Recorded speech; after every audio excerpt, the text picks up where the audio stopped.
Hello everyone. आज इस class में बेसिकली हम एलडीएस अडेप्टर्स के बारे में देखेंगे, जो कि हमारे लाइटनिंग डेटा सर्विस अडेप्टर्स होते हैं, जिन्हें हम लाइटनिंग वायर अडेप्टर्स भी बोल देते हैं। देखेंगे कि कैसा उसका यूज करके हम गेट रिकॉर्ड्स या अदर्स जो हमारे पास कंपोनेंट्स होते हैं हम उनका यूज कर सकते हैं। तो हम स्टार्ट करते हैं। तो सबसे पहले मैं आपको यूआई पर बता देता हूँ कि आज हम क्या क्या कवर करने वाले हैं। मैं मेरे सेल्सफोर्स वर्क में जाता हूँ। तो बेसिकली आज हम सबसे पहले तो ये कवर करेंगे कि अगर मुझे किसी भी रिकॉर्ड की आईडी डायनेमिकली चाहिए, मैं कैसे गेट कर सकता हूँ। ऑब्जेक्ट का एपीआई नेम कैसे मैं डायनेमिकली गेट कर सकता हूँ। करंट यूजर आईडी में कैसे गेट कर सकता हूँ। तो सबसे पहले तो हम ये बेसिक सी चीज़ें समझते हैं। मैंने इसके लिए कंपोनेंट क्रिएट कर रखा है, मैं आपको वो एक्सप्लेन करता हूँ। ठीक है, मैं अपने LWC स्टूडियो में जाता हूँ। तो सबसे पहले मैं आपको एक HTML फाइल दिखाता हूँ। सिंपल एक लाइटनिंग कार्ड का यूज किया गया है, 3 पैराग्राफ टैग हैं, जिसमें एक मैंने नेम ले रखा है record ID, then object API name, then logged in user ID. ठीक है, उसके बाद मैंने 3 प्रॉपर्टी को जावास्क्रिप्ट से बाइंड कर रखा है, record ID, object API name, user ID. तो अब हम फटाफट हमारी जावास्क्रिप्ट फाइल को दिखाते हैं। उसके अंदर देखो, मैंने ना एक यहाँ पर एक वेरिएबल लिखा है रिकॉर्ड आईडी, बेसिकली एक कीवर्ड है। ये सेल्सफोर्स ने डिफाइंड कर रखा है, इसका नेम सेम रहेगा। और इसमें मैं देखो दो चीजें कर सकता हूँ। या तो इसमें मैं कोई स्टैटिक वैल्यू पास कर सकता था। स्टैटिक वैल्यू का मतलब क्या है, जैसे मेरे पास ये वाली आईडी है, या तो मैं इसमें ये वाली वैल्यू पास कर सकता था, या मैं इसको एपीआई डेकोरेटर का यूज करके इसको बेसिकली मैं पब्लिक बना सकता हूँ। उससे क्या होगा, उससे सपोज करो जिस ये कंपोनेंट जिस भी रिकॉर्ड के नीचे मैंने पुट कर रखा है, तो ये ऑटोमेटिकली उस रिकॉर्ड की आईडी फैच कर लेगा। ठीक है, तो मोस्टली हम डायनेमिक ही काम करते हैं रियल टाइम पर। तो इसलिए हमने इसको एट द रेट एपीआई लगा के इसको पब्लिक कर दिया था। तो मतलब हमने डायरेक्ट आईडी नहीं पास करी। सेम हमने क्या करा ऑब्जेक्ट के लिए हमने यहाँ पर ये भी एक कीवर्ड है, ऑब्जेक्ट एपीआई नेम।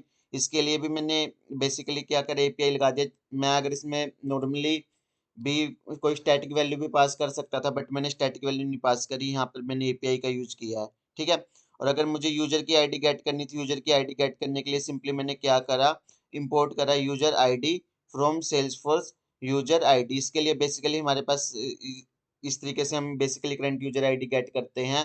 और जो ये मेरे पास यूजर आईडी आ रही थी, सिंपली मैंने उसके एक वेरिएबल में स्टोर करा दिया यूजर आईडी। और उस वेरिएबल को मैं मेरी बेसिकली HTML फाइल में यूज कर रहा हूँ। तो सिंपली ऐसे हमने ये चीजें पुट करी है। इससे क्या हो रहा है, देखो मेरे करंट रिकॉर्ड पर मैं हूँ, उस करंट रिकॉर्ड की मुझे आईडी मिल रही है, ऑब्जेक्ट का एपीआई नेम मिल रहा है, करंट यूजर की लॉगिन आईडी मिल रही है। ठीक है, ये तो बेसिक चीजें थी। अब सपोज करो इसी कंपोनेंट को अगर मैं किसी कॉन्टैक्ट के रिकॉर्ड के नीचे पुट कर दूं, उस केस में क्या होगा, जो भी रिकॉर्ड होगा उस रिकॉर्ड की आईडी मिल जाएगी मुझे, कॉन्टैक्ट का एपीआई नेम मिल जाएगा। और देखो करंट यूजर आईडी, तो उस वक्त अगर मतलब मैं इसी यूजर से लॉगिन, तो ऑब्वियस सी बात है, तो वो आईडी सेम रहेगी। तो ये ऐसे हम इसको डायनेमिक करते हैं। बहुत बेसिक डिटेल थी कि कैसे हम ये चीजें गेट करते हैं। ठीक है, अब मैं आज के हमारे सेकंड कंपोनेंट पर चलता हूँ, जिसमें मैं आपको बताऊंगा कि कैसे हम पिक लिस्ट, मतलब सपोज करो कि मेरे सिस्टम में ना ऑलरेडी किसी ऑब्जेक्ट पर पिक लिस्ट थी। वो आपका स्टैंडर्ड ऑब्जेक्ट भी हो सकता है, वो आपका कस्टम ऑब्जेक्ट भी हो सकता है। अगर मुझे उस पिक लिस्ट को गेट करना है, तो मैं कैसे गेट कर सकता हूँ। ठीक है, उसके लिए मैं फटाफट वो उस कंपोनेंट को ओपन कर लेता हूँ और इसको क्लोज कर देता हूँ, ताकि चीज़ें कॉम्प्लेक्स ना हो ज़्यादा। ठीक है, उसके लिए मेरे पास कंपोनेंट है रेटिंग पिक लिस्ट डेमो। ठीक है, मैं इसको ओपन कर लेता हूँ। और मैं पहले आपको ना HTML फाइल एक्सप्लेन करता हूँ। HTML फाइल में सिंपल एक लाइटनिंग कार्ड है, देन हमने कंडीशनल रेंडरिंग लगा रखी है, इसको मैं जावास्क्रिप्ट के बाद एक्सप्लेन करूंगा। देन मैंने कोम्बो बॉक्स का यूज करा है। कोम्बो बॉक्स बेसिकली क्या होता है, ये देखो, अगर सपोज करो कि आपके पास कभी भी रिक्वायरमेंट आती है कि एक ड्रॉप डाउन बना दो। ड्रॉप डाउन में क्या होता है कि मल्टीपल ऑप्शंस होते हैं, जैसे हमारे पिक लिस्ट होते हैं, तो ड्रॉप डाउन को ही हम कोम्बो बॉक्स बोलते हैं। क्योंकि पिक लिस्ट में क्या होता है, हमारे पास मल्टीपल वैल्यूज होती है, तो उसको शो करने के लिए मुझे यहाँ पर ड्रॉप डाउन का यूज करना पड़ेगा। तो सिंपली मैंने एक लाइटनिंग कोम्बो बॉक्स लिया है यहाँ पर, उसका लेबल मैंने रेटिंग दिया है, यहाँ आपको आप पर शो हो रहा होगा। देन यहाँ पर प्लेस होल्डर का मतलब क्या होता है, देखो प्लेस होल्डर में बाय डिफॉल्ट हमने सेलेक्ट दे रखा है कि यहाँ पर मतलब जो लिखा आ रहा है बाय डिफॉल्ट लिखा आ रहा है सेलेक्ट। ठीक है, उसके बाद मतलब एक यूजर को हम मैसेज दे रहे हैं कि मतलब आप सिलेक्ट करो, आप अपनी रिक्वायरमेंट के अकॉर्डिंग उसको सेट कर सकते हो। ये ऑप्शनल होता है, आप सेट करना चाहो तो कर सकते हो, अदरवाइज आप कोई डिफॉल्ट वैल्यू भी दे सकते हो। ठीक है, और उसके बाद मतलब प्लेस होल्डर बताया मैंने आपको, लेबल बताया। देन हाँ, ऑप्शंस। ऑप्शन सबसे इंपॉर्टेंट है। अब देखो इसके अंदर ना, देखो ये 3 ऑप्शंस आ रहे हैं। तो ये चीज मतलब ये कैसे आ रहे हैं, ये अभी मैं आपको एक्सप्लेन करूंगा। Hot, warm and cold. ठीक है, ये बेसिकली इस ऑप्शंस वाली प्रॉपर्टी से आ रहे हैं। ठीक है, अब मैं मेरी जेएस फाइल में चलता हूँ। जीएस फाइल में मैंने देखो देखो सबसे पहले ना मुझे ना ऑब्जेक्ट की मतलब आपको हम सभी को पता है कि जब भी पिक लिस्ट की बात आती है या पेज लेआउट की बात आती है उसको हम ना रिकॉर्ड टाइप से मैनेज करते हैं, ठीक है। तो मुझे यहाँ पर ना सबसे पहले ना जो भी मेरा अगर मेरे मतलब सिस्टम में जो भी डिफॉल्ट रिकॉर्ड टाइप है उसकी आईडी गेट करनी पड़ेगी। उसकी आईडी गेट करने के लिए मेरे पास बेसिकली एक यहाँ पर एक अडेप्टर होता है गेट ऑब्जेक्ट इन्फो, ठीक है, जिसका मॉड्यूल होता है यूआई ऑब्जेक्ट इन्फो एपीआई। ये नेम हम चेंज नहीं कर सकते, सेल्सफोर्स ने डिफाइंड कर रखे हैं क्योंकि ये तो अडेप्टर का नेम है गेट ऑब्जेक्ट इन्फो। इस इसके इसको इसका इस अडेप्टर का यूज करके मैं मेटा डेटा गेट कर सकता हूँ। रिकॉर्ड टाइप बेसिकली देखा जाए एक मेटा डेटा है, ठीक है। जब भी मुझे मेटा डेटा गेट करना हो तो मैं इस वाले अडेप्टर का यूज कर सकता हूँ किसी पर्टिकुलर ऑब्जेक्ट पे। तो सबसे पहले मैं उसको इंपोर्ट कर लूंगा, ठीक है। सेकंड चीज देखो, मैं ध्यान से देखना, अब मैंने यहाँ पर एक और अडेप्टर का यूज करा है। इसका देखो मॉड्यूल सेम है, you I object info API, ठीक है। इस बार मैंने इसमें क्या डाला, गेट पिक लिस्ट वैल्यू। तो सेम मॉड्यूल में मेरे पास बेसिकली दो अडेप्टर है। ये तो पहला अडेप्टर है जो कि मुझे ऑब्जेक्ट का बेसिकली मेटा डेटा देगा, लाइक मुझे रिकॉर्ड टाइप्स वगैरह चाहिए हो उसके, ठीक है। और सेकंड वाले का यूज करके मैं मतलब उसकी पिक लिस्ट वैल्यू गेट कर रहा हूँ, ठीक है।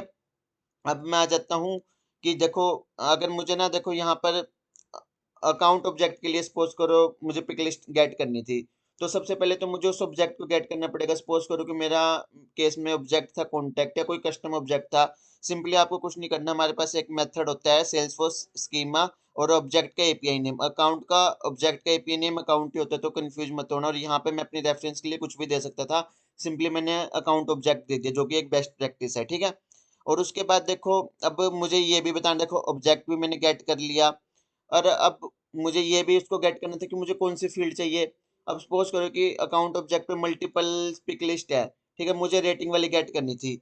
तो उसके लिए दोबारा से मेरे पास एक मेथड होता है सेल्सफोर्स स्कीमा। देखो इस बार मुझे फील्ड को गेट करना था, उसके लिए अकाउंट का एपीआई नेम डॉट जो मेरी फील्ड का एपीआई नेम है। इस केस में देखो अकाउंट का एपीआई नेम भी अकाउंट था और जो फील्ड का एपीआई नेम था वो रेटिंग था। तो सिंपली मैंने लिख दिया, जो भी आपके केस में हो आप उसको कर सकते हो। यहाँ तक होपफुली ये चीजें क्लियर होगी। अब देखो जब भी ना मतलब मैं इस वाले मतलब इसका यूज करूंगा ना यूआई ऑब्जेक्ट एपीआई इन्फो का, तो उस केस में ना मुझे ना @वायर का यूज करना पड़ेगा बेसिकली इसको गेट करने के लिए। इसलिए इनको एलडीएस वायर अडेप्टर्स भी बोलते हैं हम, ठीक है। तो हमने पिछली क्लास में वायर अडेप्टर को ऑलरेडी समझ ही रखा है, मतलब बेसिकली जो वायर हमारा वायर डेकोरेटर है उसको मैं दोबारा से एक्सप्लेन कर देता हूँ। सबसे पहले हम वायर लिखते हैं और उसको इंपोर्ट करते हैं। ये चीज़ हमेशा याद करना, अगर आपने उसको इंपोर्ट नहीं करा तो अदरवाइज आपको एरर मिलेगा। ये मतलब चीज़ें होपफुली अब आपको आ गई होंगी कि जब भी हम किसी डेकोरेटर को यूज करते हैं तो सबसे पहले हम उसको इंपोर्ट करते हैं, ठीक है। तो यहाँ पर सिंपली मैं @वायर लिखूंगा। देन मुझे क्या चीज़ गेट करनी है, सपोज करो कि मुझे ये गेट करना है गेट ऑब्जेक्ट इन्फो, वो डाल दूंगा। देन कोमा, उसके बाद मुझे उसमें कन्फिग्रेशन डालनी पड़ेगी कि मतलब कौन से ऑब्जेक्ट से क्या चीज मुझे गेट करनी है, ठीक है। अभी मैंने क्या कहा था, मुझे अकाउंट ऑब्जेक्ट का रिकॉर्ड टाइप चाहिए क्योंकि रिकॉर्ड टाइप के बिहाफ पर ही मैं पिक लिस्ट वैल्यू लेके आऊंगा, क्योंकि हम सबको पता है कि पिक लिस्ट और पेज लेआउट्स हम रिकॉर्ड टाइप से मैनेज कर सकते हैं, ठीक है। तो उसकी कॉन्फ़िगरेशन में देखो एक और पैरामीटर होता है, ये पैरामीटर है ऑब्जेक्ट एपीआई नेम। उसमें मैंने देखो ऑब्जेक्ट को तो ऑलरेडी गेट कर ही लिया था, ठीक है। तो सिंपली मैंने वो पास कर दिया अकाउंट ऑब्जेक्ट, ठीक है, यहाँ पर। और उसको मैंने एक प्रॉपर्टी में स्टोर कर लिया ऑब्जेक्ट इन्फो में। आप अपनी रिक्वायरमेंट के अकॉर्डिंग यहाँ पर नेम कुछ भी दे सकते थे, ठीक है। ये था सिंपल। अब देखो मेरे पास क्या आया, मेरे पास ना एक प्रॉपर्टी है ऑब्जेक्ट इन्फो, इसके अंदर ना ऑब्जेक्ट का मेटा डेटा पड़ा है, ठीक है। अब उस मेटा डेटा का यूज करके मैं सिंपल पिक लिस्ट की वैल्यू गेट कर लूंगा। तो मैं एक बार और वायर मेथड का यूज करूंगा इस वाले ऑपरेशन के लिए। इस बार सबसे पहले मैं ये डाल दूंगा कि मुझे पिक लिस्ट वैल्यू को गेट करना है, ठीक है। देन उसके बाद कॉन्फ़िगरेशन डालनी पड़ेगी कि कौन से रिकॉर्ड टाइप से, ठीक है। ये ये बेसिकली ये चीजें सेम रहेगी, आप चेंज नहीं कर सकते क्योंकि ये प्रॉपर्टी है रिकॉर्ड टाइप आईडी। इसमें देखो मैं क्या कर रहा हूँ, ऑब्जेक्ट इन्फो मतलब sorry dollar object info dot data dot default record type ID. Basically ये मुझे क्या करेगा, ये मुझे उस ऑब्जेक्ट का जो भी डिफॉल्ट रिकॉर्ड टाइप होगा उसकी आईडी दे देगा। मतलब और हमने लास्ट टाइम पढ़ा था कि इसके आगे मैंने डॉलर इसलिए लगाया क्योंकि इसको मैं डायनेमिकली गेट कर रहा हूँ। अगर इसको मैं स्टैटिकली गेट करता तो मुझे डॉलर लगाने की जरूरत नहीं पड़ती, बट इसको मैं डायनेमिकली गेट कर रहा हूँ इसलिए क्योंकि वायर हमारा रिएक्टिव इन नेचर होता है, तो इसलिए मैंने इसके आगे डॉलर पुट किया है। तो ऑब्जेक्ट इन्फो में क्या था, मेरा सारा मेटा डेटा पड़ा है, उसको मैंने स्पेसिफाई किया मुझे कौन से वाला डेटा चाहिए। Object info dot data default record type ID, मतलब मुझे डिफॉल्ट वाली रिकॉर्ड टाइप आईडी चाहिए। सिंपली मेरे पास अब रिकॉर्ड टाइप आईडी आ गई। इसमें मैं सिंपली अब फील्ड नेम पास कर दूंगा। फील्ड नेम मैंने यहाँ से गेट करा था, और उसको भी मैंने एक बेसिकली क्या करा, एक प्रॉपर्टी में स्टोर कर लिया, क्योंकि वायर मेथड यूज कर रहा हूँ मैं। अब इसमें मेरी वो वैल्यू आ गई, ठीक है। अब मैं कॉम्बो बॉक्स में जाता हूँ, ठीक है। कॉम्बो बॉक्स में ऑप्शन में मैं क्या करूंगा, सिंपल देखो मेरी वैल्यू अब कहाँ पे पड़ी है, रेटिंग पिक लिस्ट वैल्यू उसमें पड़ी है। सिंपली अब मैं rating pick list value dot data dot values कर दूंगा, मतलब डेटा के अंदर मेरी वैल्यूज पड़ी है, तो सिंपली वो वैल्यू यूआई पर हमें शो हो रही है। तो ऐसे हम पिक लिस्ट को ऐड कर सकते हैं। अगर आपको ये थोड़ा सा कॉम्प्लेक्स लगा तो आप वीडियो को दोबारा से देखना, और धीरे धीरे आप खुद से कंपोनेंट क्रिएट करने की ट्राई करना, तो आपको चीज़ें सिंपली लगेगी। हो सकता है कि आप पहली बार इन चीज़ों को देख रहे हो तो थोड़ा सा आपको कॉम्प्लेक्स लगे, ठीक है। तो कंफ्यूज मत होना बिल्कुल भी। और अगर आपको कोई भी क्वेश्चन आप मुझे कमेंट बॉक्स में पुट आंसर कर पूछ सकते हो बेसिकली, ठीक है। ये तो हमारे दो कंपोनेंट यहाँ पर कवर हो गए, यूजर इन्फो वाला हो चुका है कवर, और रेटिंग पिक लिस्ट वाला कवर हो चुका है, ठीक है। अभी मैं नेक्स्ट क्लास में बाकी दो कवर करूंगा कि कैसे हम लिस्ट व्यू अडेप्टर को बेसिकली शो कर सकते हैं, और कैसे हम गेट रिकॉर्ड यूज कर सकते हैं। क्योंकि चीज़ें हमें अच्छे से प्रैक्टिस भी करनी है, समझना भी, ऐसा नहीं है कि हमें खाली सिलेबस को ही कवर करना है। होपफुली आपको ये वीडियो अच्छी लगी होगी। Thanks for watching the video.